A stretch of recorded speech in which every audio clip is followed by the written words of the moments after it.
Sell নিয়ে আসা এটা ব্র্যান্ডিং এর কাজ না, ব্র্যান্ডিং এর চেয়েও বড় কাজ করে। একটা প্রোডাক্ট যদি আপনার মাথায় ব্র্যান্ডিং ঢুকা দিতে পারে, আপনি সেল তো এমনি করবেন। সবকিছু মিলিয়ে কিন্তু একটা মার্কেটিং ডিপার্টমেন্ট চালিত হয়, মার্কেটিং এর লোকজন এগুলো নিয়ে চিন্তা করে, অ্যানালাইসিস করে। আমার এই বিশ্বাসই নাই যে এই ব্র্যান্ডটা হচ্ছে এই জায়গায় অ্যাবসলিউটলি ভালো হইতে পারে, যেটা আমার আসলে নিতেই হবে। আমরা আগে চিন্তা করি যে একটা প্রোডাক্ট কেনার আগে কোয়ালিটির আগে চিন্তা করি যে প্রোডাক্টের দাম কত, দামটা সস্তা কিনা, দাম সস্তা হলে আমি কিনবো। সবকিছু প্যাশনের জায়গা থেকে করা, বিশেষ করে ক্যারিয়ারটাকে প্যাশনের জায়গা থেকে নিতে হবে।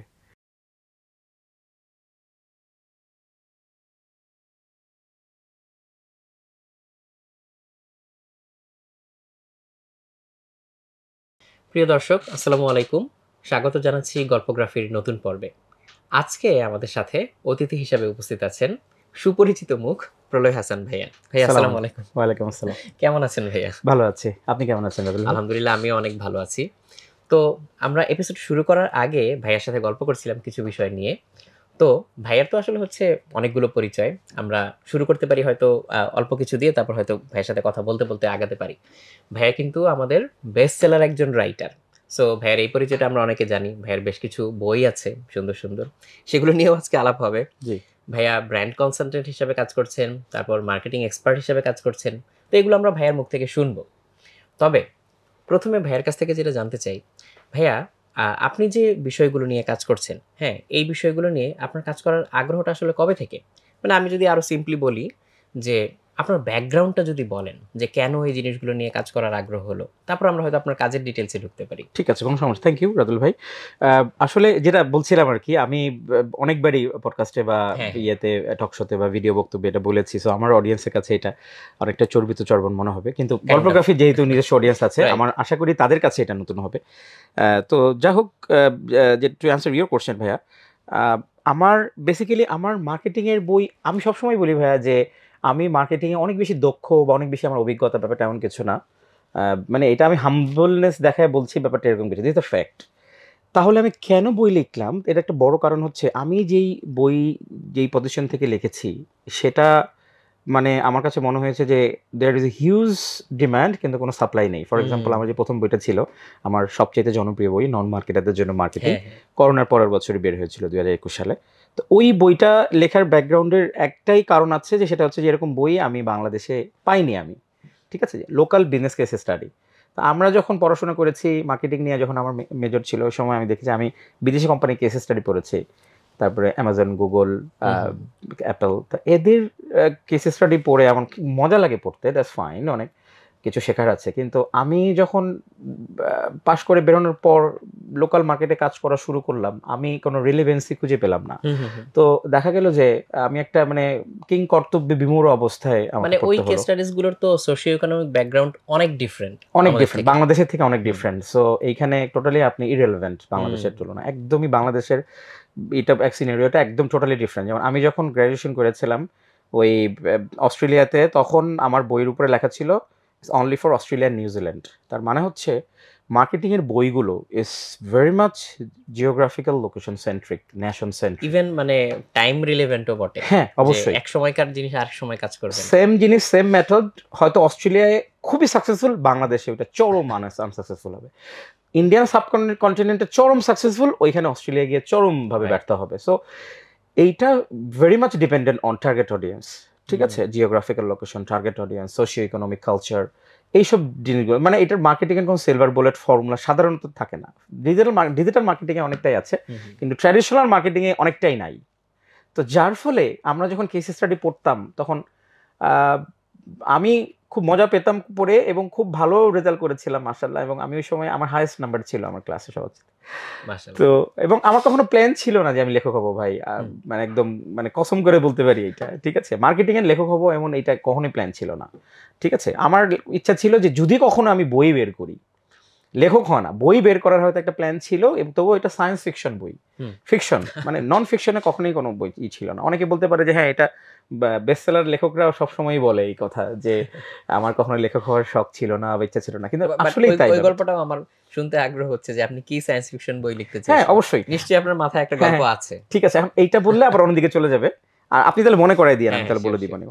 তো তখন আমার মনে হলো যে আসলে তাইলে কি আমাদের বাংলাদেশে কিন্তু বড় বড় কোম্পানি নাই, কয়েক বিলিয়ন পোর্টফোলিওর মার্কেট ক্যাপের কোম্পানি কিন্তু আছে, প্রাণ কোম্পানি দেখেন, তারপরে আকিজ কোম্পানি, যমুনা গ্রুপ, বড় বড় ইন্ডাস্ট্রি, গ্রুপ অফ ইন্ডাস্ট্রি কিন্তু বাংলাদেশে রয়েছে, তাদের সাকসেস স্টোরি রয়েছে, মানে সিগনিফিকেন্ট সাকসেস স্টোরি রয়েছে, that is very much relevant to us.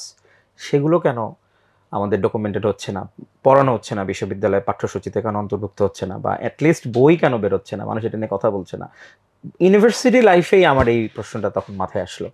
এমন যদি হইতো যে হ্যাঁ আমাদের দেশে কোনো এক্সাম্পল নাই কেস স্টাডি, তাহলে একটা মেনে নিতাম যে হ্যাঁ যেহেতু আমাদের দেশে না এই কারণে বিদেশিদের পড়তে হচ্ছে, কিন্তু আমাদের দেশে তো আছে ভাই। তো তখন কারোর সাথে আলাপ করলাম, তো কিছু কিছু প্রবলেম ফেস করলাম। একটা বড় প্রবলেম হচ্ছে যে আগ্রহী না। কয়েকজনের সাথে আলাপ করলাম, তারা আসলে কথা শুনে মনে হলো তারা আসলে আগ্রহী না, মানে আমার কথাকে আমার পাত্তাই দিল না। ঠিক আছে, আমি বাংলাদেশের বড় একটা পাবলিক ইউনিভার্সিটির একজন শিক্ষকের করেছিলাম, রিকোয়েস্ট করেছিলাম যে স্যার আপনি এরকম কিছু বইতে লেখা দরকার, লেখেন। তো উনি বলতে গেলে আমার কোনো কথার পাত্তাই দিল না, মানে একদম হেসে উড়াই দিল, এইগুলো চলবে না, এখানে এগুলোর কোনো নাই, ঠিক আছে আমাদের। যাই হোক, তো খারাপ লাগলো আসলে ব্যাপারটা আমার কাছে। তো পরে আমি করলাম, আমার ইউনিভার্সিটি স্যারের কাছে বললাম, স্যার যখন বললেন যে প্রলয় বাংলাদেশে তো আসলে ডেটা কেস আছে অনেক, কিন্তু আপনি যে ডেটা করবেন, ডেটাতে গ্যাদার করবেন এবং এটাকে ক্রস চেক করবেন, তারপরে এটাকে ভ্যালিডিটি করবেন, ভ্যালিডেট করবেন, রেফারেন্স দিবেন, এই ব্যাপারগুলোর একটা সিস্টেম বাংলাদেশে, অ্যাকসেপ্টেড কোনো সিস্টেম বাংলাদেশে এখনো ওইরকমভাবে গড়ে ওঠেনি। ঠিক আছে, যার ফলে এগুলো পাঠ্যসূচিতে অন্তর্ভুক্ত করার মতো এখনো সময় হতে আসেনি। এটা যদি আপনি করতে চান, আপনি একটা বই লিখতেই পারেন, কোনো সমস্যা নেই, কিন্তু সেটা আপনার ব্যক্তিগত উদ্যোগে করতে হবে। তো এই হচ্ছে ঘটনা। এই কতগুলো ফাইন্ডিংস আমি পেলাম যে ডেটার অপ্রতুলতা, আর ডেটা যেগুলো পাওয়া যায় সেগুলোর আসলে অথেন্টিসিটি নিয়ে, মানে আপনি কি বলবো, এটাকে প্রশ্ন থেকে যাবে হয়তো অনেক সময়, বা আপনি সর্বজন স্বীকৃত যে রেফারেন্স দিবেন সেটাও সবসময় হয়ে ওঠে না, ডেটা শেয়ার করবে না অনেক কোম্পানি, ঠিক আছে। সো যার ফলে অনেক রকম সমস্যা থাকে, এই কারণে এই প্র্যাকটিসটা এখন গড়ে ওঠে নাই। তো তারপর আমি একটু একটু করে করোনার সময়টাতে প্রচুর রিসার্চ করলাম। ওই সময় তো ওয়ার্ক ফ্রম হোম করতাম, তারপরে প্রচুর সময় বেঁচে যেত। তো এই কারণে আসলে আমার সময় কাটানোর জন্য প্রচুর লেখালেখি করতাম আমি, এবং দেখতাম ঘরের মধ্যে বসে কোনো কাজটা ছিল না লকডাউনের মধ্যে। তো 2020 সাল পুরোটাই একদম মার্চে, লকডাউনের আগে, লকডাউন তো মার্চে শুরু হইলো, আমি জানুয়ারি থেকে কেস স্টাডি লেখা শুরু করি। তো লকডাউন পড়বে সেটা তো আমি জানি না। তো আমি ভালো লাগতো, কেস স্টাডি লেখা শুরু করতাম, এবং ব্র্যান্ড প্র্যাকটিশনার্স গ্রুপের প্রথম 1000 লাইকের মাইলস্টোন ক্রস করা পোস্টটা খুব সম্ভবত আমার ছিল 2020 সালের শুরুর দিকে। তখন ওই মিনা বাজার এগারোটাকে করে নেয়, অ্যাকোয়ার করে নেয়, ওই ঘটনাটা নিয়ে আমি লিখেছিলাম। ইট ওয়েন্ট ভাইরাল, দেওয়ার সাথে সাথে প্রচুর তুমুল জনপ্রিয়তা পায় সেটা। তার আগে আমি লিখেছিলাম এখানেই.com নিয়ে। এটা বলতে গেলে আমার ইউনিভার্সিটির একটা প্রজেক্ট ছিল, একটা অ্যাসাইনমেন্ট ছিল, সেটার আন্ডারে লিখেছিলাম। তো সেটা নিয়ে প্রচুর তথ্য কালেক্ট করলাম অনলাইন থেকে, প্লাস বিভিন্ন জায়গা থেকে, এবং আমাকে মাহিবুল্লাহ নামে একজন ভাইয়া খুব হেল্প করছে ওই সময়টাতে, কারণ উনি এটার এজেন্সিতে অ্যাকাউন্টটা দেখতো। তো এইটা নিয়ে আমি কেস স্টাডি লিখি। এই শুরুর দিকে এই দুইটা কেস স্টাডি তুমুল পাঠকপ্রিয়তা পায় সোশ্যাল মিডিয়ায়, এখানে.com এবং ওই এগোরার মিনাবাজারের। ভাইয়া একটা ঘটনা মনে পড়লো, সেটা হচ্ছে যে আপনার বইটার নাম তো হচ্ছে নন মার্কেটারদের জন্য মার্কেটিং, কিন্তু আমি হচ্ছে মানে অনেক মার্কেটিং গাইকেও কিন্তু বইটা পড়তে দেখেছি। বইয়ের নাম তাহলে এটা কেন? হ্যাঁ হ্যাঁ, আচ্ছা, এই প্রশ্নটা অনেকেই করেছে, অনেকবারই উত্তর দিয়েছি। খুব চমৎকার। এটা একটা, আমি শুরুতেই বলেছিলাম যে আমি কখনোই মনে করি না যে আমি একজন মার্কেটিংয়ের জাহাজ। আমার মার্কেটিংয়ের দক্ষতা ও অভিজ্ঞতা খুবই সীমিত, আমি এটা নির্দ্বিধায় স্বীকার করি। আমি চেষ্টা করে যাচ্ছি দক্ষ হওয়ার জন্য। তো এই কারণেই আমি কোনো বই লিখি নাই যে বইয়ের টাইটেল আমি দিতে পারবো যে মার্কেটিং ফর মার্কেটার্স। ওকে, আমাকে একজন আমার চেয়ে দক্ষ কোনো ব্যক্তি যদি আমাকে বলে, প্রলয় আপনি কি এমন দক্ষতা অর্জন করলেন যে আপনি মার্কেটিংয়ের উপরে আপনি বই লিখছেন, তা আবার মার্কেটারদের জন্য, সো আমার কাছে মনে হবে যে এটা একটা রুডনেস, একটা অধ্যত্ব প্রকাশ করা, এবং সত্যি কথা বলতে ফাঁপা বলি। আমার তো মার্কেটারদের জন্য মার্কেটিং বই লিখবো এতটা যোগ্যতা আমার এখনো হয়নি। আমি যেটা করতে পারি, নন মার্কেটারদের জন্য একটা বই লিখতে পারি, যাদের মার্কেটিং নিয়ে আগ্রহ আছে কিন্তু মার্কেটিং নিয়ে তাদের প্রাতিষ্ঠানিক পড়াশোনা নেই বা সার্টিফিকেট নেই, ব্যাকগ্রাউন্ড নেই, যেটাই হোক, কিন্তু ব্যক্তি জীবনে বা ব্যক্তিগত আগ্রহের জায়গা থেকে মার্কেটিংটাকে সে খুব পছন্দ করে, এমন মানুষের জন্য আমি মার্কেটিং লিখতে পারি। এবং পৃথিবীতে এরকম বই অনেক দেখবেন যে programming book for non programmers, এই ধরনের, হ্যাঁ প্রোগ্রামার ফর ডামিজ। তো এই ধরনের কিন্তু মানে এমন না খুব ক্রিয়েটিভ কোনো নাম না, সো ওই ধরনের একটা প্যাটার্নকে আমি ফলো করছি এবং আমার কাছে মনে হচ্ছে এটা একটা নির্ভেজাল, কোনো পক্ষেই এটা থেকে আপত্তি করবে না। ঠিক আছে, আমি প্রিটি শিওর আমি যদি লিখতাম যে মার্কেটিং ফর মার্কেটার্স বা মার্কেটিং ফর মার্কেটার্স বা মার্কেটিং বুক ফর মার্কেটার, এই ধরনের কিছু লিখলে আমার বইটা আপত্তি প্রচন্ড সমালোচনার সম্মুখীন হতো, আমার যোগ্যতা নিয়ে প্রশ্ন হতো। স্বাভাবিক, খুবই স্বাভাবিক যে আমি এরকম একটা বই লিখছি মার্কেটের জন্য। ভাই আপনার নিজের যোগ্যতা কি? আপনার কত বছরের ক্যারিয়ার আছে মার্কেটিং এ বলেন? ঠিক আছে, এটাও তো একটা মার্কেটিং হ্যাক। হ্যাঁ এটাও একটা মার্কেটিং হ্যাক। তবে আপনি যেটা বললেন মার্কেটিং এর অনেক বই, আমার এই বইয়ের অনেক বুক রিভিউয়ারই আমাকে বলছে যে এই বইটা মার্কেটারে যারা মার্কেটিং নিয়ে যারা পড়াশোনা করছেন তাদের এই বইটা তাদের হাইলি রেকমেন্ড করেছে। তার একটা বড় কারণ হচ্ছে যে আমার এই বইয়ের ভাষাটা খুবই সহজবোধ্য, আমি ভেরি লেমেন্স ওয়ার্ডে আমি ইউজ করেছি, জার্গন খুব কম ইউজ করেছি। তো অনেক মানুষ আছে জার্গন পছন্দ করে না বা জার্গন বুঝে না, তো এই কারণে আমি জনসাধারণের সহজবোধ্য ভাষায় আমি মার্কেটিং এর টার্মগুলো এক্সপ্লেইন করার চেষ্টা করেছি with relevant case studies, examples, use case scenarios. এই জন্য মার্কেটিং এ যারা পড়াশোনা করছে তাদের জন্য অনেক বুক রিভিউয়ার এটাকে রেকমেন্ড করেছে। সো এটা আমার জন্য মানে লেখকের জায়গা থেকেও আমার মনে হয় এটা খুবই সার্থকতার একটা জায়গা। ভাই আপনি যেহেতু লোকাল কনটেক্সট নিয়ে কথা বলছেন এবং দুটো সাইডই যেহেতু আপনার দেখা আছে, অনেক সময় হয় কি ব্র্যান্ডিং আর মার্কেটিং এই দুটো জিনিসকে হচ্ছে এক করে ফেলা হয়। আবার অনেক সময় হয় কি যে বিশেষ করে ছোট ছোট কোম্পানিগুলো একই ডিপার্টমেন্ট হচ্ছে দুইটা জিনিসই দেখে। বাট এই প্র্যাকটিসটাকে আপনি কিভাবে দেখেন? মানে এই দুটোকে গুলিয়ে ফেলা বা মিক্স আপ করা, বা অনেকের হয়তো আসলে আইডিয়াও থাকে না যে কোনটাকে আমি ব্র্যান্ডিং অ্যাক্টিভিটির ভিতরে ফেলবো বা কোনটাকে আসলে মার্কেটিং অ্যাক্টিভিটির ভিতরে ফেলবো। এই ব্যাপারটা যদি আমাদের জন্য একটু এক্সপ্লেইন করতেন। আচ্ছা, মানে আপনার আমি যদি বলি যে ব্র্যান্ডিং আর মার্কেটিং এর মধ্যে মানে একদম মূল পার্থক্য কি, তাহলে কি আপনার অ্যানসার দেওয়া হবে? কিছুটা, এবং এখানে এই প্র্যাকটিসটা আসলে কেমন হওয়া উচিত, আইডিয়াল কেস সিনারিওগুলো কি কি? আচ্ছা ভাই, মার্কেটিংটা অনেক জেনারিক একটা টার্ম। মার্কেটিং এর একটা ছোট পার্ট হচ্ছে ব্র্যান্ডিং। ব্র্যান্ডিং কিন্তু সরাসরি সেলসের সাথে রিলেভেন্ট না। আমরা এই ভুলটা অনেকেই করে। দেখেন আমরা কিন্তু মানে টিভিতে একটা বিজ্ঞাপন দেখে বা পত্রিকায় একটা বিজ্ঞাপন পড়েই কিন্তু সাথে সাথে গিয়ে প্রোডাক্টটা কিনি না। হ্যাঁ রাইট।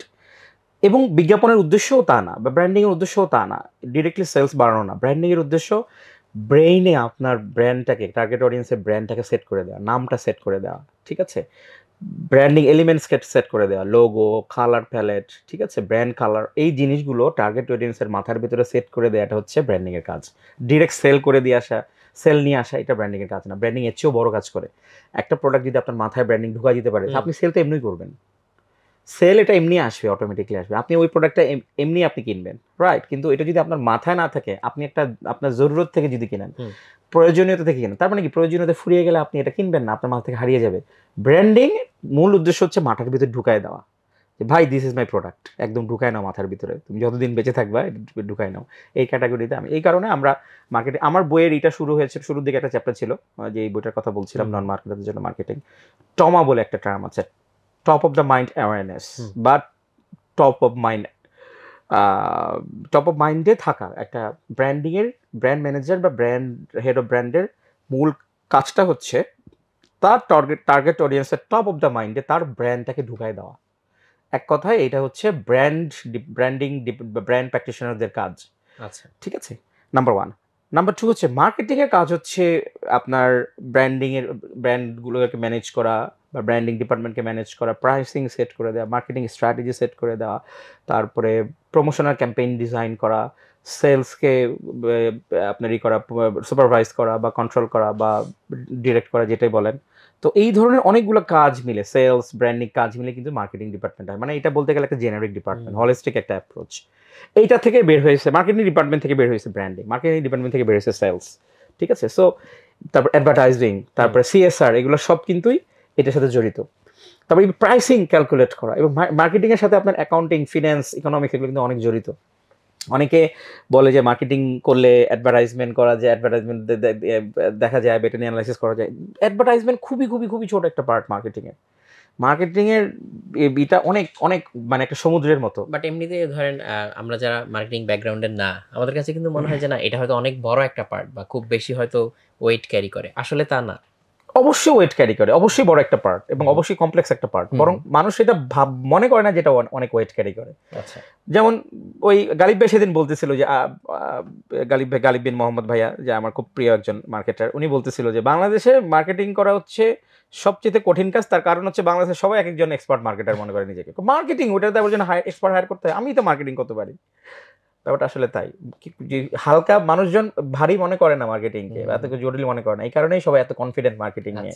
ঠিক আছে, যদি ভাবতো যে না এটা খুব কঠিন একটা কিছু ব্যাপার, তখন মানুষ কিন্তু এত কনফিডেন্টলি বলতে পারতো না। যে অন্যান্য ব্যাপারে কিন্তু বলে না, যে আপনার কোনো কম্পিউটার সায়েন্স নিয়ে বা ইলেকট্রিক ইঞ্জিনিয়ার কিন্তু এরকম কনফিডেন্টলি বলে না, মার্কেটিং নিয়ে বলে। কারণ মার্কেটিং নিয়ে মানুষ মনে করে এটা কোনো ব্যাপার, কোনো সেলস কোনো ব্যাপারই না, মার্কেটিং কোনো ব্যাপারই না। সো এইরকম একটা কনসেপশন আমাদের আছে, কিন্তু আসলে সত্যি কথা বলতে এটা অনেক অনেক জটিল একটা ব্যাপার। তার কারণ হচ্ছে মার্কেটিং এর সাথে আপনার যেটা বললাম ফিন্যান্স অ্যাকাউন্টস জড়িত, ক্রিয়েটিভিটি জড়িত, তারপরে জিও পলিটিক্যাল সিনারিও জড়িত, হিউম্যান সাইকোলজি জড়িত, তারপর মানে কি নাই এটার সাথে সবকিছু জড়িত, ম্যাথমেটিক্স জড়িত এটার সাথে, ঠিক আছে, ফিন্যান্স জড়িত, সবকিছু মিলিয়ে কিন্তু একটা মার্কেটিং ডিপার্টমেন্ট চালিত হয়। মার্কেটিং এর লোকজন এগুলো নিয়ে চিন্তা করে, অ্যানালাইসিস করে। একটা ব্যাড মুভ অনেক কিছুতে ইম্প্যাক্ট পড়তে পারে, মার্কেটিং একটা ব্যাড মুভ অনেক কিছুতে ইম্প্যাক্ট পড়ে, not just their sales or their company, ব্র্যান্ডের সাথে ইম্প্যাক্ট, ব্র্যান্ডে ইম্প্যাক্ট পড়ে, তারপরে ওই ব্র্যান্ডের সাথে যারা ইনভলভ তাদের লাইফে ইম্প্যাক্ট পড়ে, তাদের যে টার্গেট অডিয়েন্স তাদের লাইফে ইম্প্যাক্ট পড়ে, তাদের যে ভেন্ডার্স তাদের লাইফে ইম্প্যাক্ট পড়ে, টোটাল স্টেক হোল্ডার্স যারা আছে, ঠিক আছে, স্টক হোল্ডার্স না কিন্তু টোটাল যে স্টেক হোল্ডার্স আছে সবার লাইফে ইম্প্যাক্ট পড়ে। সো এটা খুবই সূক্ষ্ম, খুবই কমপ্লেক্স এবং খুবই স্পর্শকাতর একটা ব্যাপার আমি মনে করি। তাহলে ভাই একটা ব্র্যান্ডকে মানে মানুষের মনে এস্টাবলিশ করার আসলে উপায় কি, মানে কি এলিমেন্টসগুলো কি কি, যে কোনো একটা ব্র্যান্ড যদি চায় তাকে হচ্ছে ওই অ্যারিনাতে হচ্ছে বেস্ট ব্র্যান্ড হিসেবে এস্টাবলিশ করবে, ওর আসলে কি কি জিনিস টার্গেট করা উচিত? এইটার আসলে কোনো সিলভার বুলেট ফর্মুলা নাই, এক একটা জায়গার উপর এক একটা জিনিস ডিপেন্ড। রাইট, আমি একটু আগে বললাম না, এটা ডিপেন্ড করে জিওগ্রাফিক্যাল টার্গেট অডিয়েন্স কোথায় বাস করছে, টার্গেট অডিয়েন্সের মুড মানে বিহেভিয়ার কি, বাইং প্যাটার্ন কি, তাদের পারচেজ ক্যাপাসিটি কতটুকু, কোন রিজিয়নে তারা আছে, তাদের ডেমোগ্রাফিক অ্যানালাইসিস কি, তারপরে তাদের মানে পার্সোনা কি, বায়ার পার্সোনা কি রকম, তারপর প্রোডাক্টটা কি, কোন ধরনের টার্গেট অডিয়েন্স আপনি টার্গেট করছেন, এগুলো সবকিছু অ্যানালাইসিস করে তারপর একটা ব্র্যান্ড ডিপার্টমেন্ট এই ধরনের আপনার প্রশ্নের উত্তরগুলো তারা বাই মানে এটা হাইলি লোকালাইজড হবে, আবার হচ্ছে কন্টেম্পোরারিও হতে হবে। হ্যাঁ সেটাই, কিন্তু কিছু একেবারেই যে মানে থিওরি নাই তা না, ওই যে থিওরির কথা কিছু বললাম, যে তাদের মূল উদ্দেশ্য থাকবে হচ্ছে যে এলিমেন্টগুলোকে মানুষের মাথার ভিতর ঢুকিয়ে দেওয়া, যে কোনো একটা জায়গায় যদি মানুষ যখন যায় প্রোডাক্টটা কেনার জন্য কোনো একটা ক্যাটাগরিতে, সেজন্য আমার নাম বলে, আপনি পানি কিনতে গিয়েছেন সেজন্য ওই নামটা বলে, ঠিক আছে। ধরেন ফর এক্সাম্পল বাংলাদেশে এক সময় খুব জনপ্রিয় পানির বোতল ব্র্যান্ড ছিল মাম, আমরা গিয়ে বলতাম যে ভাই একটা মাম দেন, ঠিক আছে, রাইট, মিনারেল ওয়াটার না বলে মাম বলতাম, রাইট, আমরা কিন্তু জেনেরিক ওয়ার্ডটা বা ক্যাটাগরিটা বলি নাই, বলছি কি একটা ব্র্যান্ডের নাম। এইটাই তাদের উদ্দেশ্য, যে ভাই আপনি আমার নামটা বলবেন, ঠিক আছে। ফ্রিজের দোকানে গিয়ে বলবো ভাই একটা ওয়ালটনের ফ্রিজ দেন, ঠিক আছে। তারপরে গাড়ি কিনতে গেছি, ভাই টয়োটা গাড়ি কিনবো আমি, ঠিক আছে। বা আমি একটা কিনবো, ওই যে ছোটবেলায় আমরা করতাম যে জিপ গাড়ি, মানে 4 হুইল ড্রাইভকে আমরা জিপ বলতাম, জিপ কিন্তু একটা ব্র্যান্ডের নাম, বা হোন্ডা, রাইট, হোন্ডা কিন্তু একটা ব্র্যান্ডের নাম, কিন্তু হয়ে গেছে এটা একটা জেনেরিক সেলাই মেশিন ও সিঙ্গার, রাইট। সো এই ধরনের, এটা আমি বলবো they are so much successful in terms of মানে top of the mind awareness set করে দিয়েছে তাদের টার্গেট অডিয়েন্সের ভিতরে এমনভাবে যে তার ক্যাটাগরির নামটাই সমর্থক হয়ে গেছে ব্র্যান্ডের নাম, ঠিক আছে। সো দিস ইজ ব্র্যান্ডিং ভাই। আপনার দেখা মতে হচ্ছে যদি বাংলাদেশের কনটেক্সটে বলি, মানে কোন ব্র্যান্ডগুলোকে আপনার হচ্ছে প্রমিজিং মনে হয় বা ভালো লাগে, যে না তারা রাইটলি এই জিনিসটা প্র্যাকটিস করছে বাংলাদেশি ব্র্যান্ডের ভিতরে? হ্যাঁ, আমার 3টা ব্র্যান্ড আমার খুবই ভালোবাসি, আমি মানে ভালো লাগে তা বলবো না, আমি ভালোবাসি। এর মধ্যে একটা হচ্ছে 10 মিনিট স্কুল, আরেকটা হচ্ছে বিকাশ, আরেকটা হচ্ছে রকমারি। রকমারি আমাকে ইনভাইট করেছে বলে তা না, বরং রকমারির সাথে আমার পরিচয়ে, রকমারি নিয়ে আমি প্রথম আমার আপনাদের ব্র্যান্ড মার্কেটিং এর প্র্যাকটিসটা প্রথম চোখে পড়ে 2019 সালে, এবং তারপরে যখন আপনারা ইমেল মার্কেটিং শুরু করেন, আমি আপনাদের ইমেল মার্কেটিং এর খুব ফ্যান, আমি অনেক জায়গায় এক্সাম্পল হিসেবে দেই, কেস স্টাডি, আপনাদের ইমেল মার্কেটিং এর কেস স্টাডি আমি অনেক জায়গাতে দেই। সো আমার খুবই ভালো লাগে। তো সোহাগ ভাইকে বলতেছিলাম একবার ইয়ের পরে যে সোহাগ ভাই আপনার ইমেল মার্কেটিং আমি খুব ভালো লাগে, তো সোহাগ ভাই বলতেছিলেন যে হ্যাঁ আমি তো ও টিমটাকে প্রায় 1 বছর ধরে বলতে বলতে পুশ করতে করতে আমি রেডি করছি, এখন মোটামুটি ওরা একটা জায়গায় এসে পৌঁছেছে। সো এর আগে পর্যন্ত আমার নিজের ধারণা ছিল না যে বাংলাদেশের ইমেল মার্কেটিং রিয়েলি ওয়ার্কস, যেখানে ইমেল পাঠায় বলতে হয় ভাই ইমেলটা একটু চেক করেন, ফোন করে বলতে হয় ভাই ইমেল পাঠাইছে একটা চেক করেন। এইরকম দেশে ইমেল মার্কেটিং যে কাজ করে এটা আমার ধারণা ছিল না। সো রকমারি রিয়েলি প্রুভ দ্যাট যে না, it's really works if you done it right, তো এটা কাজ করে। তো এটা একটা সাকসেস এক্সাম্পল আমার জন্য। তারপর থেকে যখন আমি লেখক হলাম, তারপর তো আপনাদের সাথে আরো বাড়লো, আমাকে তো প্রায় আসতে হয় এখানে বিভিন্ন কাজে, তো তারপর আরো বেশি ঘনিষ্ঠতা তৈরি হলো, হৃদ্যতা তৈরি হলো রকমারির সাথে। তো এই কাজগুলো এবং এই 3টা ব্র্যান্ডের কাজ আমি একদম বলতে গেলে ছোটবেলা থেকে দেখেছি, অস্ট্রেলিয়া থেকে আসার পরে। সো আমি তো প্রায় 10 বছর হয়ে গেছে আমি চলে এসেছি। তো তারপর আমি খুব কাছ থেকে দেখেছি একদম। এবং আপনারা গত 10 বছরে কিভাবে আসছে, 3টা ব্র্যান্ডই কিন্তু 10 বছরে আমার মনে হয় প্রায় সমসাময়িক বয়স 3টা ব্র্যান্ডেরই, এনএমসি স্কুল, বিকাশ এবং রকমারি। ঠিক আছে, খুব বেশি ডিফারেন্স হবে না আমার মনে হয়, হয়তো বড় জোর 2-3 বছর বা 3-4 বছরের একটা ডিফারেন্স, কিন্তু 3টাই গত 10 বছরে খুব চমৎকারভাবে উঠে এসছে। সো এই আপনাদের স্ট্রাগল বা জার্নি সবগুলি আমি নিজের চোখে দেখেছি, এই কারণে আরও বেশি রিলেট করতে পারি আমি। তো এটা আমার খুব ভালো লাগার একটা জায়গা। বাংলাদেশের আরেকটা ব্র্যান্ডের সাথে আমি একদমই রিলেট করতে পারি না, কিন্তু আমার অডিয়েন্সরা বা বেশিরভাগ মানুষ বলে যে তাদের একটা প্রিয় ব্র্যান্ড যেমন ডিজুস। আচ্ছা, তো এটার সাথে আমি টোটালি রিলেট করতে পারি না, কারণ ওই সময়টা আমি দেশের বাইরে ছিলাম।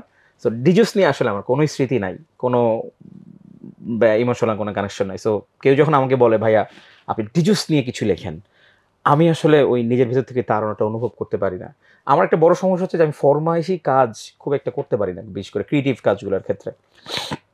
তো এই কারণে আমাকে অনেকবার অসংখ্যবার অনেকে বলছে ভাইয়া ডিজুস নিয়ে একটা কেস স্টাডি লেখেন। তো আমি বললাম যে ভাইয়া ডিজুস নিয়ে লিখতে পারি, কিন্তু আমি আসলে এটাতে মেন্টাল কোনো কানেকশন ফিল করি না। ডিজুস নিয়ে আমার কোনো স্মৃতি নাই, ডিজুস নিয়ে আমার কোনো ইমোশনাল কানেকশন নাই, কারণ ওই সময় আমি দেশের বাইরে ছিলাম। তো আমি যখন দেশে ব্যাক করেছি, তো ওই সময় ডিজুসের আর কোনো নামগন্ধ নাই, ডিজুস অলরেডি চলে গেছে। সো স্টাডি করে হয়তো করা যায়, কিন্তু ডিজুস নিয়ে একেবারে কাজ হয় নাই, হয়েছে ডিজুস নিয়েও লেখালেখি হয়েছে অনেক। সো এই বল the reason I am saying this, যে যখন এই আপনি যেটা বললেন যে ভালোবাসার জায়গাটা থেকে যখন আমি দেখি একটা ব্র্যান্ডকে, আমাদের নিজের দেশের একটা ব্র্যান্ড, ওইটার সাথে আমি ইমোশনালি কানেক্টেড ফিল করি, কারণ ওইটার যাত্রাটা আমি একদম শুরু থেকে শেষ পর্যন্তই দেখেছি বলতে গেলে। সো এই আর কি। আরেকটা ব্যাপার হচ্ছে যে বাংলাদেশে আসলে ব্র্যান্ড লয়ালিটির জায়গাটা থেকে আমি বলবো যে বাংলাদেশের ম্যাস পিপলের মধ্যে এই প্র্যাকটিসটা আসলে কোনো তুলনামূলকভাবে কম। ধরেন আমরা তো প্রাইস সেন্সিটিভ নেশন, আমরা চিন্তা করি যে হ্যাঁ ইন্ডিয়ান সাবকন্টিনেন্ট হচ্ছে প্রাইস সেন্সিটিভ নেশন। আমরা আগে চিন্তা করি যে একটা প্রোডাক্ট কেনার আগে কোয়ালিটির আগে চিন্তা করি যে প্রোডাক্টের দাম কত, দামটা সস্তা কিনা, দাম সস্তা হলে আমি কিনবো। এই চিন্তাটা আমাদের মধ্যে এমনভাবে গেড়ে বসছে ভাই, মানে নট জাস্ট যে যাদের পারচেসিং ক্যাপাসিটি বেশি তারাও কিন্তু এই চিন্তার বাইরে না। ঠিক আছে, আমি জানি না আপনি জানেন কিনা। সো যাদের মধ্যে পারচেসিং ক্যাপাসিটি হাই তারাও আপনার কম দামি প্রোডাক্ট খোঁজে, টু সাম এক্সটেন্ট তাই। ঠিক আছে। সো এখন মানে এইটা আমি ইভেন অস্ট্রেলিয়াতেও আমি দেখেছি যে ওরা অবশ্যই এটা করে, অস্ট্রেলিয়ানরা করে একটা তার লাইফস্টাইলের কারণে, যে ওরা প্ল্যান করে যে আমরা একটা চাইনিজ প্রোডাক্ট কিনবো, ওরা 1 বছর ম্যাক্সিমাম এটা ইউজ করবে, ফার্নিচার বা ইলেকট্রনিক্স গ্যাজেটস, তারপরে এটা ফেলে দিবে। ঠিক আছে, রাস্তার ফুটপাথের উপর আমরা মানে ভালো মানে নষ্ট না এমন কোনো ফার্নিচার আমরা পরে থাকতে দেখছি, পরে সিটি কর্পোরেশন গাড়ি এসে নিয়ে যায়। তো তাহলে ওটা ফেলে দিয়েছে কেন? ফেলে দিয়েছে জাস্ট ওটা 1 বছর হয়ে গেছে ইউজ করছে, নতুন বছরে নতুন ফার্নিচার দিয়ে তারা শুরু করবে, যার ফলে ওরা কম দামি প্রোডাক্ট কিনে জাস্ট প্রোডাক্ট লাইফ সাইকেল যদি 1 বছর থাকে, that's pretty much enough for them, এর বেশি তারা এক্সপেক্ট করে না। কিন্তু আমরা যেটা দেখছি আমাদের বাপদাদা বা মা খালাদের সময়ে, তারা একটা ময়ূরপঙ্খী খাট কিনবে, ওটাতে জীবন পার করে দিবে। ঠিক আছে, 1 বছর তো চোখে পলকে চলে যায়, তাদের প্ল্যান থাকে ওটাতে 30-40 বছর যেন যায়। ঠিক আছে, এর 30-40 বছরের মধ্যে যদি ভেঙে টেকে যায় তার মানে ভালো প্রোডাক্ট না ওইটা।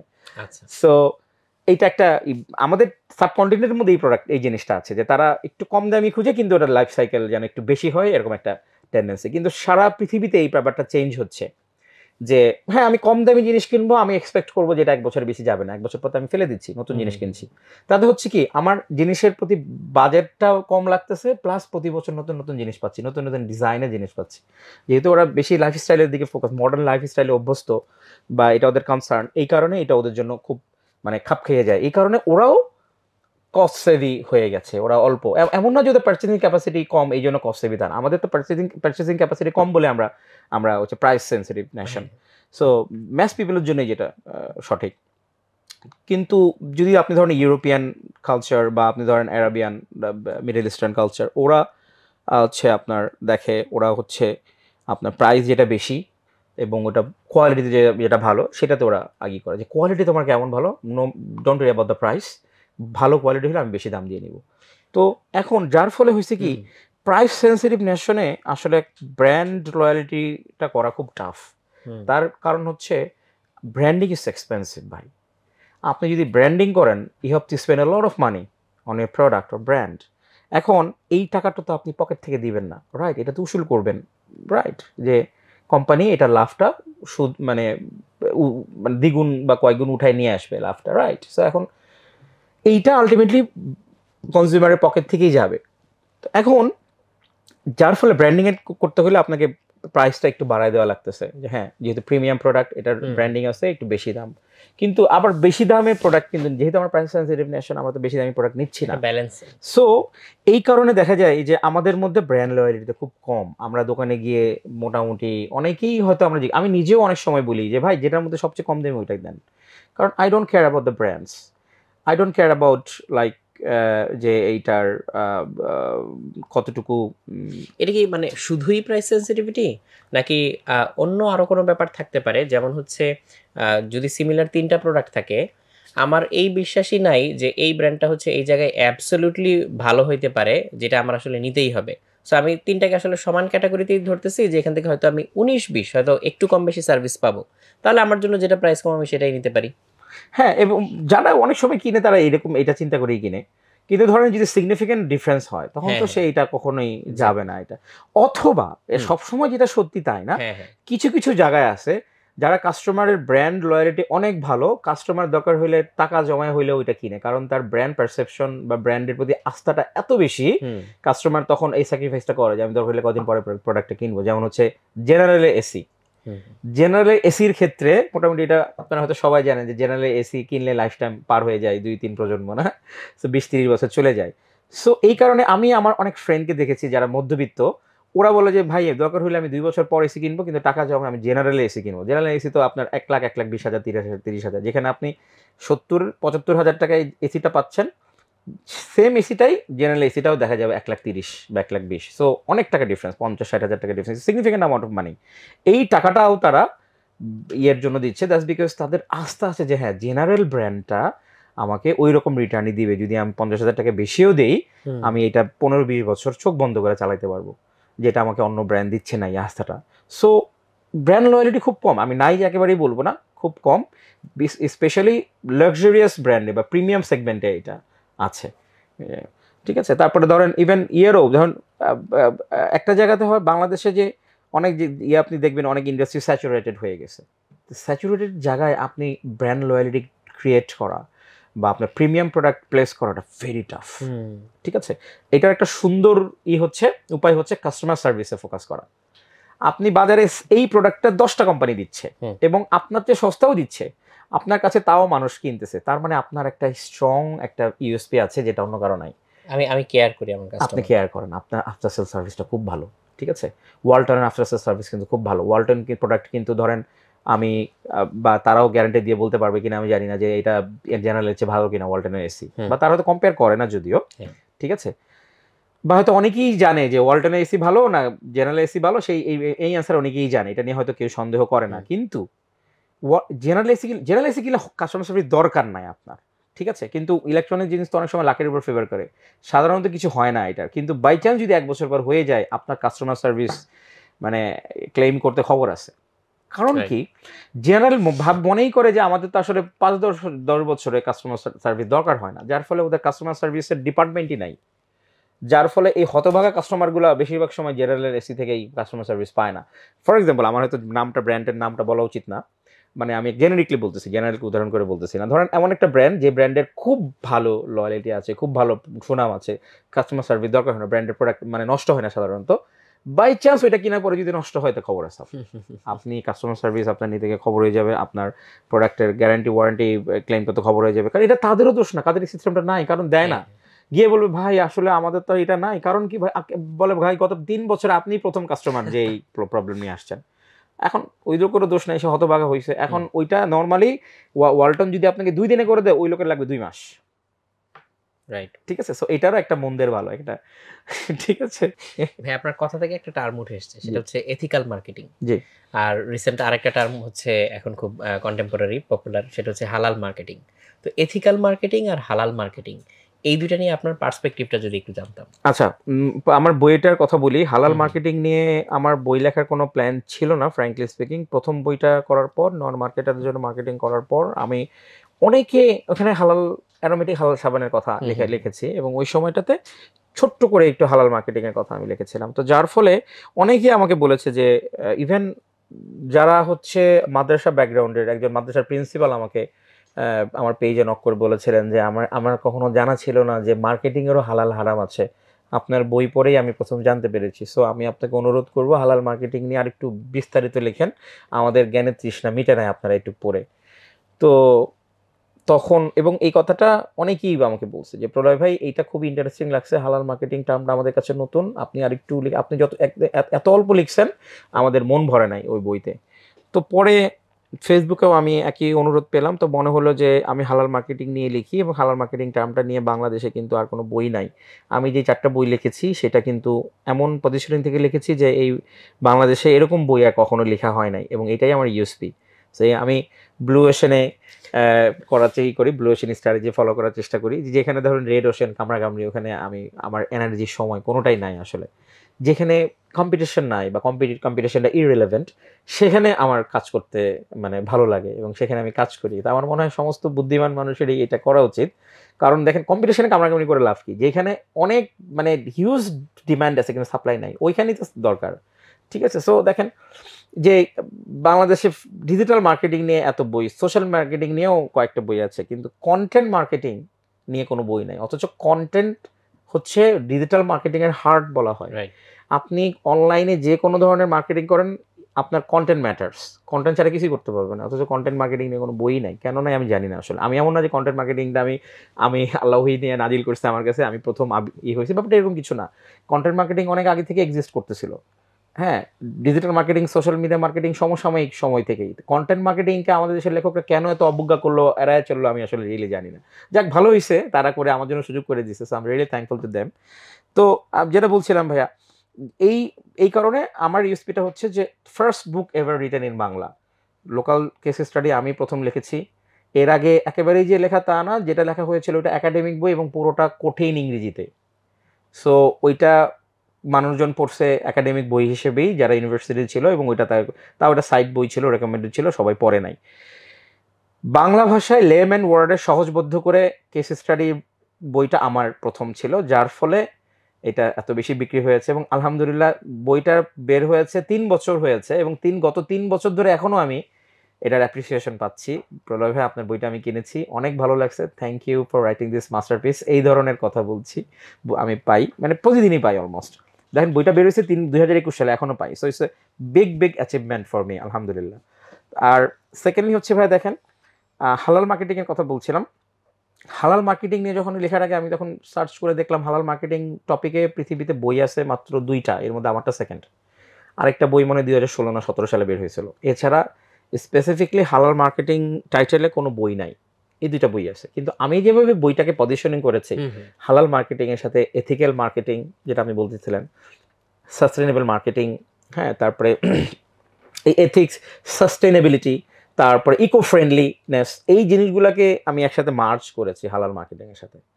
এই পজিশনিংয়ে this is the first book ever written in the world. বাংলাদেশে এই পজিশনিংয়ে হালাল মার্কেটিংকে যেভাবে আমি এথিক্সের সাথে, ইকো ফ্রেন্ডলিনেসের সাথে এবং তারপর সাস্টেনেবিলিটির সাথে যে একটা মার্জ করে যে বইটা লিখেছি, এরকম কোনো বই পৃথিবীতে নাই। This is the first one. তো এই কারণে আমাকে নর্থ সাউথ ইউনিভার্সিটি, ঢাকা ইউনিভার্সিটির মার্কেট ডিপার্টমেন্টের স্যাররা আমাকে বলেছিলেন যে প্রলয়, আপনি এটা ইংরেজিতে ট্রান্সলেট করে এটা দেশের বাইরে ছাড়ার ব্যবস্থা করেন, বাজারজাত করার ব্যবস্থা করেন। তার কারণ হচ্ছে এখানে এটার অনেক চাহিদা আছে, কিন্তু এটা এই রিলেটেড কোনো বই নাই পৃথিবীতে। সো কালকে আমার প্রকাশনীর সাথে কথা হলো, তো উনি বললেন যে হ্যাঁ, এটা করা যায় এবং এটা নিয়ে আমরা কাজ শুরু করবো হয়তো খুব তাড়াতাড়ি, ট্রান্সলেট করার কাজ। তো এখন এথিক্সের ব্যাপারটা কি, বাংলাদেশে ফ্র্যাঙ্কলি স্পিকিং রাতুল ভাই, people don't care about ethics. We are the consumers don't care about ethics. That's why the brands don't care about the ethics. যখন আমরা কনজিউমাররা এথিক্যালি অ্যাওয়ার হয়ে যাব, এথিক্সের ব্যাপারটাতে আমরা এথিক্যাল থাকবো, তখন ব্র্যান্ড বাধ্য হবে, কোম্পানি বাধ্য হবে এথিক্যাল হইতে। আমরা নিজেরাই তো আমাদের এথিক্স নাই, ঠিক আছে? সো এই কারণে দেখবেন যে এথিক্স নিয়ে খুব বেশি কথা বলা হয় না। এথিক্সের ব্যাপারটাও একটা কস্ট সেন্সিটিভ নেশনে বা এত হাইলি পপুলেটেড, এত কম্পিটিশন একটা যে মার্কেটে, এই মার্কেটে আসলে এথিক্স নিয়ে কথা বলাটা বা এথিক্স নিয়ে এথিকের ব্যাপারে কনসার্ন থাকাটাও আসলে বিলাসিতা, ঠিক আছে? সো আর আরেকটা ব্যাপার হচ্ছে যে এই এথিক্যাল প্র্যাকটিসটা আসলে, এথিক্স ব্যাপারটা একটা আপেক্ষিক ব্যাপার। আপনার কাছে যেটা এথিক্স সেটা আমার কাছে এথিক্স নাও হতে পারে, আবার আমার কাছে যেটা এথিক্স আপনার কাছে নাও হতে পারে। আর এই এথিক্স ব্যাপারটা এরকমও না যে আপনি এটা কোচিংয়ে গিয়ে শিখলাম যে ভাইয়া আজকে আমি এথিক্সের উপরে আমি 3 মাসে একটা কোর্স করতেছি, আপনি কোর্সটা করলে অনেক এথিক্যাল হয়ে যাবেন, আপনার নৈতিক অবক্ষয় হবে না। ব্যাপারটা এরকম কিছু না। নৈতিক ব্যাপারটা এটা পারিবারিক শিক্ষা বলেন, নিজের বিচার বিবেচনা বোধ বলেন, ধর্মীয় শিক্ষা বলেন, নিজের ডিএনএর ভিতরে বলেন, এটা কিন্তু নিজের ভিতর থেকে আসে। সো এথিক্যাল স্ট্যান্ডার্ডটা বাংলাদেশে, এটা শুধু আমি বলবো মার্কেটিংয়ে না, কোন জায়গায় ব্যয় মানা হয়, ঠিক আছে? সো এটা যদি বলতে চাই অনেক কিছু বলতে হয়। আমরা এমন একটা জাতি যেটা দেখা যায় আমাদের অনেক রকমের সুনাম পৃথিবীর দেশে, র্যাঙ্কিং করলে দেখা যায় যে আমরা রিগার্ডলেস অফ দ্য যেই সরকারের আমলেই থাকুক, আমরা কিছু না কিছু দুর্নীতিতে আমাদের সুনাম থাকে। তারপরে আমাদের ঘুষের একটা ইয়ে থাকে, যে আমরা কিন্তু দেখা হচ্ছে দেখেন একটা মুসলমান, আমরা মুসলমান কান্ট্রি, আমরা যেই লোক 5 ওয়াক্ত নামাজ পড়তেছে সেই ঘুষ খাচ্ছে, সেই মিথ্যা বলছে, সেই আনএথিক্যাল কাজ করছে, সেই অধর্ম করছে। তা এখন এখানে এসে এখানে আরও বড় বড় যেখানে সমস্যা, সেখানে এথিক্যাল মার্কেটিংয়ের জায়গা থেকে এথিক্যাল ব্যাপারটা মানে সুদূর পরা হতো এটা। আর যখন মানুষজন এথিক্যাল ব্যাপারটা নিয়ে খুব সচেতন হয়ে যাবে, তখন ব্র্যান্ডরাও সচেতন। এমন না যে ব্র্যান্ড সচেতন হলে কনজিউমার হবে, ব্যাপারটা এরকম না। যে অনেকে এটা মনে করে, কিন্তু আমার মনে হয় আমাদের কনজিউমারের আগে সচেতন হওয়া উচিত যে এই জিনিসটা আমার কেনা হচ্ছে, এই জিনিসটা ঠিক হচ্ছে না, এটা আমি নিব না। এটা কজন করছে? এই যে আমি কোক বয়কটের কথা বলছি, আমার ফ্রেন্ড লিস্টে অনেকে ঘোষণা দিতেছে হ্যাঁ আমি বেশি করে কোক খাবো এবার, ঠিক আছে? রিগার্ডলেস অফ দ্য রিলিজিয়ন, এই ব্যাপারটা তো মানবাধিকারের বিপক্ষে একটা জেনোসাইড। আমি ধর্মীয় দিক থেকে বলছি না যে তুমি মুসলমান এই জন্য তোমার এটার বিপক্ষে কথা বলতে হবে, তা না। রিসেন্টলি ইউএন তো ইসরায়েলকে ব্ল্যাকলিস্ট করে দিয়েছে। দেখেন ওখানে তো ওরা তো আর মুসলমান না, রাইট? সো এখন দেখেন এই যে এটার জন্য বলার জন্য কিন্তু you don't have to be Muslim, আপনার কিন্তু মুসলিম হওয়া দরকার নাই। তারপরেও তার মানে কি আপনাকে হইতে একটা মানবিক মন থাকতে হবে, আপনার এথিক্সের জায়গাটা থাকতে হবে। সো এখন এই জিনিসটা তো আপনি গিয়ে ঘরে ঘরে শিখিয়ে দিয়ে আসতে পারবেন না। ও যদি ভাই এখন জেনোসাইড সাপোর্ট করে, তাহলে বুঝতে হবে তোমার এথিক্স কোন জায়গায়। ফ্রম দ্য ডিপ ইনসাইড মানুষের মনের ভিতরে এই জিনিসটা কিন্তু বেরোয় আসে ভাই। কিছুক্ষণ আগেও একজন আমাকে নক করছে, আমি একটা ফেসবুকে একটা শেয়ার করছি, সে আমাকে বলতেছে এটা তো আনএথিক্যাল। আমি তখন চিন্তা করতেছিলাম এই যে এতগুলো মানুষ নিরীহ মানুষ সিভিলিয়ান মারতেছে, তারপরে আপনার নারী ও শিশু হত্যা হচ্ছে, এগুলো এথিক্যাল? আপনি যে এথিক্সের কথা বলতেছেন এগুলো এথিক্যাল? আপনি এই এথিক্সের কথা, আমি যেটা যদি আনএথিক্যাল হয় সেটার জন্য কি কোনো মানুষ তো মারা যায় না, গণহত্যা হয় না, ওখানে তো গণহত্যা হচ্ছে। Are you talking about and you are talking about ethics? মানে আমি অনেক কষ্ট করে নিজেকে কন্ট্রোল করলাম ভাই, বুঝছেন? এখন কি করব বলেন? এথিক্স যে বললাম, এথিক্স এমন জিনিস, এখানে আপনি মানে আমাদের দৈনন্দিন জীবনেই তো এথিক্স কতটুকু আছে সেটা প্রশ্নবিদ্ধ। এথিক্যাল মার্কেটিংটা সুদূর করা হতো। তবে আমি বিশ্বাস করি একদিন এথিক্যাল মার্কেটিংয়ের প্র্যাকটিস চর্চা হবে বাংলাদেশে ইনশাল্লাহ। হ্যাঁ, জানি না কত বছর পর, কিন্তু এটা যে হবে এটা আমি কনফার্ম। তখন হয়তো মানুষজন বলবে যে হ্যাঁ, যে প্রলয় হাসান নামে একজন লেখক ছিল, সে 2022 সালে, অনেক বছর আগে 2022 সালে একটা বই লিখে গেছিল। ওই সময়, যেই সময়ে তার এই বইটা ইরেলেভেন্ট ছিল বা কোনো প্রয়োজনীয়তা ছিল না, তার বইয়ের কোনো ইম্প্যাক্ট ছিল না। এখন ওই সময় ভদ্রলোক একটা বই লিখে গিয়েছিল হালাল মার্কেটিং নামে। সো আমার বিশ্বাস তখনকার সময়ে এই প্র্যাকটিসে এই বইটা তখন অগ্রগামী ভূমিকা পালন করবে ইনশাল্লাহ। ভাইয়া যদি মার্কেটিং ক্যারিয়ারের কথা বলি, অনেক ইয়াং পিপল আছে যারা মার্কেটিংয়ে আসতে চায়, ইভেন অনেকে হচ্ছে হয়তো ক্যারিয়ার ট্র্যাক সুইচ করেও মার্কেটিংয়ে আসতে চায়। তো যারা মার্কেটিং ক্যারিয়ারে আগ্রহী তাদের জন্য আপনি আপনার এক্সপিরিয়েন্স থেকে কি সাজেশন দিবেন? প্রথমত আমি বলবো যে এই বছর আমি একটা বই লিখেছি যে কন্টেন্ট মার্কেটিং নিয়ে, যে বইটা, তো এই বইটা যেটা বলেছিলাম যে আমি ব্লু ওশেন স্ট্র্যাটেজি ফলো করি, সেকেন্ডারি টাইটেল হচ্ছে কন্টেন্ট টু ক্যাশ, রাইট? তো কন্টেন্ট মার্কেটিং নিয়ে বাংলা ভাষায় এটা এখন পর্যন্ত প্রথম বই, এবং এখন পর্যন্ত একমাত্র বই, প্রথম এবং এখন পর্যন্ত একমাত্র বই। তো ইভেন কলকাতাতেও এই বইটা খুব ভালো বিক্রি হচ্ছে। এখন বাংলাদেশে যেটা বললাম যে ডিজিটাল মার্কেটিংয়ের হার্ট হচ্ছে কন্টেন্ট, কিন্তু কন্টেন্ট নিয়ে আসলে আমরা খুব একটা কথা বলি না, বা বই বের করা দূরের কথা। আমার ধারণা কন্টেন্ট মার্কেটিং নিয়ে আমার জানা মতে কোনো পত্র পত্রিকাও তো খুব একটা লেখালেখি হয় নাই, ম্যাগাজিনে লেখালেখি হয় নাই, সোশ্যাল মিডিয়াও খুব একটা লেখালেখি হয় না বাংলাতে, ঠিক আছে? সো আমি এই কারণে এই বইটা লিখেছি যাতে করে, এই বইটা লেখার উদ্দেশ্য হচ্ছে আমার টার্গেট অডিয়েন্স কয়েকটা। প্রথমত ফ্রিল্যান্সার, তারপরে যারা কন্টেন্ট ক্রিয়েটর, তারপরে যারা এন্টারপ্রেনিউর, যে তারা আসলে তাদের একটা কন্টেন্ট টিম আছে, সেই টিমটাকে সুপারভাইজ করতে হবে, বা ধরেন যার কন্টেন্ট টিম নাই, বাংলাদেশে অনেক কমার্স আছে, ওনার আছে যাদের নিজেরাই নিজেদের কন্টেন্ট বানান, কারণ তারা হয়তো একজন টিম এফোর্ড করতে পারে না, বা একজন স্যালারি দিয়ে একটা গ্রাফিক ডিজাইনার রাখবে, ইভেন পার্ট টাইমও কেউ তার এফোর্ট, তখন তারা তাদের নিজেদের প্রোডাক্ট বা সার্ভিসের কন্টেন্টের জন্য কন্টেন্ট ডিজাইন করতে পারে, বা এটা কন্টেন্ট মার্কেটিং করতে পারে, কন্টেন্ট প্ল্যানিং করতে পারে। তাদের জন্য যারা ফ্রেশার, যারা কন্টেন্ট মার্কেটার হিসেবে ক্যারিয়ার করতে চায়, সো মূলত এই কয়েকটা টার্গেট অডিয়েন্সকে টার্গেট করে আমি বইটা লিখেছি, এবং আলহামদুলিল্লাহ খুব চমৎকার রেসপন্স পাচ্ছি। মেলা থেকে এইবার মনে হয় প্রায় 1000 কপি, 500 কপি মনে হয় এটার করা হয়েছিল, পাবলিশ করা হয়েছিল। এখন 500 কপি শেষ হয়ে গেছে, তো সেকেন্ড এডিশনে চলে যাবে এটা। মানে বেসিক্যালি এইবারে মেলাতে এটা বেশ পাঠকপ্রিয়তা পেয়েছে এবং বেশ ভালো সেল হয়েছে অ্যাকর্ডিং টু দ্য পাবলিশার, এবং আপনাদের এখান থেকেও তো অনেক ভালো সেল হচ্ছে, এবং সেলগুলো আমি মনিটর করি। তো আলহামদুলিল্লাহ খুব চমৎকার। এবং আমি একটা কমিউনিটি বিল্ড আপ করার চেষ্টা করছি, যারা এই বইটা পড়ছে এবং এই বইটা কেনার পর অনেক কিছু রিসোর্স পাবে, ফ্রি রিসোর্স, বিশেষ করে ডিজিটাল জ্ঞানে, ডিজিটাল মার্কেটিং বলেন বা ডিজিটালে যে কোনো কিছুই হওয়াটা, আমি বলবো এটা একটা কন্টিনিউয়াস লার্নিং প্রসেস। এটা আসলে একটা বই দিয়ে বা একটা বই দিয়ে কখনোই সম্ভব না। এটা কন্টিনিউয়াসলি একটা লার্নিংয়ের ভিতর দিয়ে থাকতে হবে, প্রচুর পড়াশোনা করতে হবে, যেই বইগুলো বললাম সেগুলো পড়তে হবে, প্লাস ইন্ডাস্ট্রিতে যেই সব মার্কেটার বা কন্টেন্ট মার্কেটার বা ডিজিটাল মার্কেটার রয়েছে তাদেরকে ফলো করতে হবে, তারপর কিছু ফ্রি কোর্সগুলো করতে হবে, তারপরে প্র্যাকটিস করা শুরু করতে হবে, নিউজ লিঙ্কডইনে ফ্রি ব্লগ বলতেছি, ফ্রি নিউজ লেটার লঞ্চ করা যায়, এটা অনেকেই জানে না। তো ফ্রি নিউজ লেটার লিখে নিজের নিশে এই লেখালেখি বা কন্টেন্ট মার্কেটিং এগুলো শুরু করতে হবে। আপনি যেটাতে এক্সপার্ট, লেখালেখিতে একদম বেসিক, এটা তো প্রয়োজন অবশ্যই লাগবে। লেখালেখিতে এক্সপার্ট হওয়ার দরকার নাই, জাস্ট লিখতে পারা এবং লিখতে পারা একটা অভ্যস্ততা, একটা অভ্যাস তৈরি করতে হবে। অনেকেই এটা মনে করে যে প্রলয় ভাই আমি তো লেখালেখিতে এক্সপার্ট না। You don't need to be an expert, just আপনার ভিতরে লিখতে পারেন ভাই, হ্যাঁ লিখতে পারি, এবং এটা আপনি জাস্ট এটা অভ্যাস বানায় ফেলেন, আপনি লিখতে থাকেন, এক্সপার্ট আপনি এমনি হয়ে যাবেন। মায়ের পেট থেকে তো কি এক্সপার্ট হয়ে বের হয় না, সো বা আমার বই পড়েও কি এক্সপার্ট হবে না। আপনার যদি অভ্যাস থাকে, এই অভ্যাস আপনাকে এক্সপার্ট বানাবে। সো আমার মনে হয় যারা ক্যারিয়ার করতে চান কন্টেন্ট মার্কেটিংয়ে বা ডিজিটাল মার্কেটিংয়ে বা ইভেন মার্কেটিংয়ে, সো এই ব্যাপারগুলো আমার মনে হয় মাথায় রাখতে হবে। তার জন্য হয়তো হয়তো এগুলো করলেই যে সে এক্সপার্ট হয়ে যাবে সেটাও গ্যারান্টি দিচ্ছি না, তবে তার জন্য অনেকটাই সহজ হয়ে যাবে বলে আমি মনে করি। না ভাইয়া তো বেশ ইলাবোরেটলিই বললেন।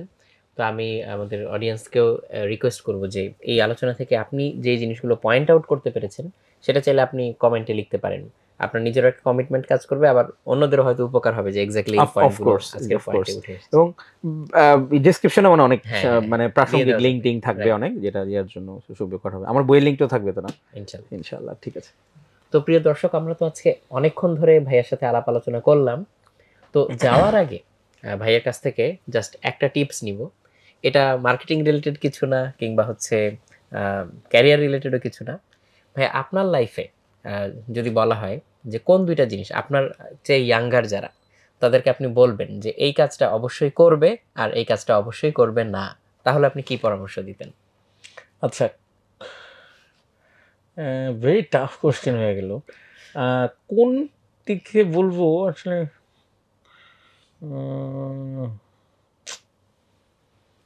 যে কোনো দিক থেকে হতে পারে।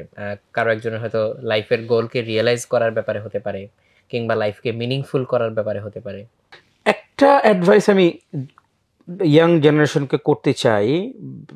আমি জানি অ্যাডভাইস দেওয়ার ব্যাপারে মানুষ কখনোই, অ্যাডভাইস শোনার ব্যাপারে মানুষ আগ্রহী না। এটা আমার নিজের লাইফ থেকে এই উপদেশটা আমি দিব, যেটা মানতে পারলে তারা আসলে উপকৃত হবে। সেটা হচ্ছে যে সব কিছু প্যাশনের জায়গা থেকে করা, বিশেষ করে ক্যারিয়ারটাকে প্যাশনের জায়গা থেকে নিতে হবে। এই জায়গাটায় টাকা ভালো পাওয়া যায়, ভালো ইনকাম, খুব ডিমান্ড আছে ফ্রিল্যান্সিংয়ের, ধুম করে বসলাম, এটা যেন কখনো না হয়। যেখানে যেমন আমার লেখালেখি হচ্ছে প্যাশন, হয়তো বা এই লেখালেখি দিয়ে আমার কখনো প্ল্যান ছিল না যে আমি লেখালেখি করে টাকা ইনকাম করবো বা এটাতে ক্যারিয়ার করবো, কেমনে যে হয়ে গেছে আমি জানি না। এই লেখালেখি করে আমি যদি টাকা নাও পেতাম, আই ক্যান গ্যারান্টি ভাই আমি লেখালেখি থামাইতাম না। হইতে পারে বই লিখতাম না, কিন্তু লেখালেখির যে একটা লেখালেখি করা, সেটা আমি থামাইতাম না, আমি লেখালেখি কন্টিনিউ করতাম।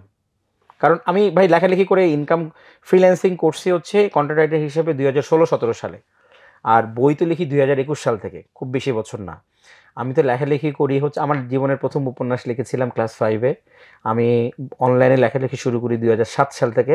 সো 10 বছর আমি এখান থেকে কোনো টাকা ইনকাম করি না, একটা পয়সাও না। আমার প্ল্যানও ছিল না করার, মানে আমার অন্য ছিল, ক্যারিয়ার ছিল।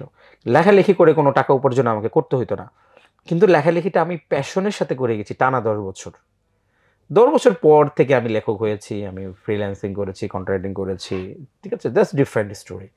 কিন্তু আমার বলার উদ্দেশ্য হচ্ছে যে লেখালেখির প্যাশনটা আমার ছিল বলে এটা আমার জন্য সহজ হয়ে গিয়েছে। বই লিখে টাকা উপার্জন করা যায় বলে আমি বই লিখি নাই, লেখালেখির প্যাশন থেকে আমি বই লিখেছি, একটা অডিয়েন্সের পেইন পয়েন্ট থেকে বই লিখেছি, একটা ডিমান্ড ফুলফিল করার জন্য বই লিখেছি আমি, ঠিক আছে। নাইলে তো আমি ফ্রিল্যান্সিং নিয়ে বই লিখতাম আগে, ডিজিটাল মার্কেটিং বই লিখতাম, অনেক ইউজ সেল হয়। সো এই ইংলিশ নিয়ে বই লিখতাম, ঠিক আছে, ইংলিশ লার্নিং নিয়ে বই লিখতাম। বাংলাদেশে অনেক ডিমান্ড। আমাকে ওই দিন একদিন বলতেছিল, ভাইয়া বাংলাদেশে ইংলিশ লার্নিং নিয়ে যদি বই লেখেন অল টাইম হিট, এটা প্রচুর ডিমান্ড আছে ভাই, ঠিক আছে। সো এখন ওগুলো নিয়ে লিখতাম, ওগুলো নিয়ে লিখি না কারণ আমি বই মানে বই লিখে টাকায় উপার্জন করতে চাই না। হ্যাঁ, আসলে টাকাটাও হইতে হবে বাই প্রোডাক্ট, টাকাটা দরকার আছে, আমি টাকার অস্তিত্ব বা টাকার প্রয়োজনীয়তা আমি অস্বীকার করছি না, টাকাটা অবশ্যই দরকার। কিন্তু সবসময় যদি আপনার প্রাইমারি কনসার্ন থাকে টাকাটা, তাইলে আপনি এই প্রফেশনে সাস্টেইন করতে পারবেন না। তার কারণ হচ্ছে যখন দেখবেন টাকা আসতেছে না, খেটেই যাচ্ছেন, তখন আপনি মোটিভেশন হারায় ফেলবেন। তার মানে কাজটা আসতে হবে প্যাশন থেকে। প্যাশন থেকে, প্যাশনকে আপনি প্রফেশন বানান ভাই, প্রফেশনকে প্যাশন বানানো টাফ, বা ওইটা করতে যায় না, বা ওইটা কেউ করে না, সাজেস্ট করে না। আমি আর্ট করতে জানি, আর্টকে আমি প্রফেশন বানাইছি, ঠিক আছে। আমি ফটোগ্রাফি পারি, বা আমি ডিজাইন করতে পারি, স্কেচ করতে পারি, এটা আমার প্যাশন, ফর এক্সাম্পল, এটাকে আমি প্রফেশন বানাইছি, ঠিক আছে, দ্যাটস ডিফারেন্ট। কিন্তু স্কেচ করলে অনেক টাকা পাওয়া যায় ভাই, বই লিখলে তো অনেক টাকা পাওয়া যায়, তাইলে আমি এখন বই লেখা শুরু করি, don't do like this. So তার মানে হচ্ছে আপনার ক্যারিয়ার করার আগে আপনার প্যাশনটাকে খুঁজে বের করতে হবে, আপনার প্যাশনটা কি।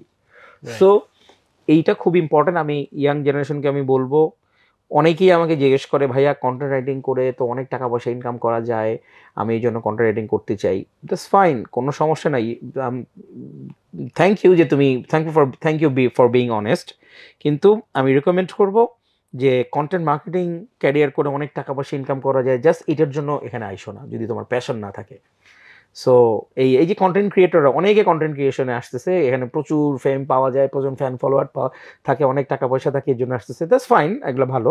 কিন্তু কন্টেন্ট ক্রিয়েশনে যদি তোমার প্যাশন না থাকে, জাস্ট বিকজ তোমার টাকা পয়সা পাওয়া যাবে এটাতে আসা, এটা একেবারেই উচিত না। তার একটা বড় কারণ হচ্ছে যখন সে দেখবে কন্টেন্ট ক্রিয়েশনে এত পরিশ্রম, এত হতাশা, এত এত কিছু, এত কষ্ট, এত সংগ্রাম, তখন তুমি পিছনে যাবে, তখন বললো ভাই আমার টাকা লাগবে না, ঠিক আছে। কিন্তু যার প্যাশন আছে, তুমি ওরা যতই পেইন দাও, যতই ওর স্ট্রাগল করুক, যত যাই কিছু করুক, সে কিন্তু এখান থেকে সরবে না এবং সেই সাকসেসফুল হবে। রাইট।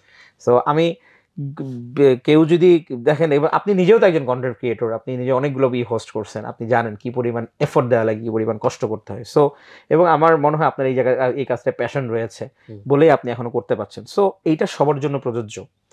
টাকাটা অবশ্যই দরকার, কিন্তু টাকার কথাটা প্রথমে মাথায় আনাই যাবে না, খুঁজে বের করতে হবে যে আপনি এনজয় করেন, কি করতে ভালো লাগে, কি করলে আমি এনার্জি পাই, কি করতে এনার্জি পাই, কি করলে আমার ভালো লাগে, কি আমাকে উৎসাহ দেয়, কোনটাতে মনে হয় যে ভাই আপনি টাকা না দিলে এটা আমি করবো, কারণ করতে আমার ভালো লাগতেছে, আমি ভালো লাগে থেকে করবো, টাকাটা তো বোনাস, আমার পাইলেও ভালো, না পাইলেও সমস্যা নাই, ঠিক আছে। এরকম একটা নিয়ে যদি আপনি শুরু করতে পারেন, এইটা এক সময় আপনার ক্যারিয়ার বিল্ড আপ করে দিবে, এবং পাবলিক তখন আপনাকে এটা নিবে, আপনি এটা টাকা দিয়েই আপনি করবেন, আপনি তখন প্যাশনের জন্য করতে হবে না, বা আপনার শখের জন্য করতে হবে না, আপনি এটা দিয়ে ইনকাম করবেন এবং ভালো অ্যামাউন্টে টাকা ইনকাম করতে পারবেন।